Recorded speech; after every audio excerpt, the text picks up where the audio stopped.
On Tuesday, long before he gave his State of the Union address, Donald Trump was on Twitter, as usual, telling us about the next evolution of the border wall. Now, if you'll remember, it originally started out this whole thing was going to be a concrete wall all the way across the border, ocean to Gulf. And then it was, no, it's going to be see-through at some parts. And then it was, no, it's going to be steel slats. And now it's back to being a wall. But now, actually, it's evolved. This is going to be, according to Donald Trump's latest tweet, a moving wall. You know, it can go forward, backward, side to side, whatever it needs to do. But I'm not talking about like an automated thing when you walk into the grocery store and the door's open. Donald Trump has now suggested that we're going to build a human wall. A wall on the southern border built out of humans.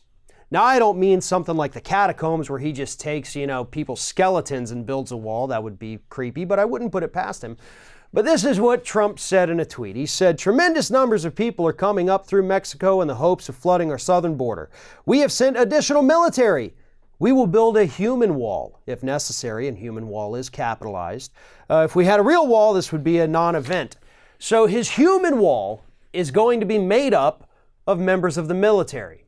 Now, just a couple days ago, the Pentagon announced they were going to send roughly 3,750 additional U.S. troops down to our southern border, bringing the grand total to 4,350 American troops just sitting along our southern border with nothing better to do.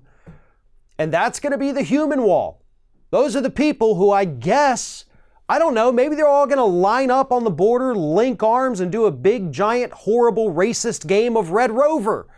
But this is one of the dumbest things and one of the biggest wastes of our military that I think I've seen in my entire, well, I can't say lifetime because we can't forget about Iraq and Afghanistan, but at least during the Trump administration.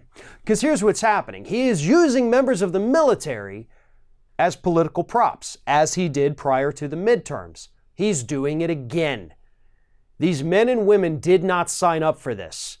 They wanted to protect the United States, not go sit down there on the border playing babysitter for caravans that don't even actually exist. We're having fewer people come through our border these days, and yet Donald Trump insists that it is still a crisis, and he is willing to waste millions of dollars, vital military personnel, just as a show of power, a show of strength, and more importantly, a show of arrogance that he refuses to give up on his border wall because, God forbid, he makes Ann Coulter unhappy. Because let's not forget, that's what this is about. He was ready to cave on the border wall and not shut down the government back in December until Ann Coulter started being mean to him.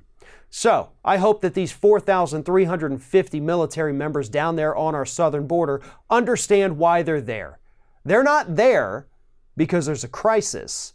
They're there because Donald Trump doesn't want to piss off Ann Coulter.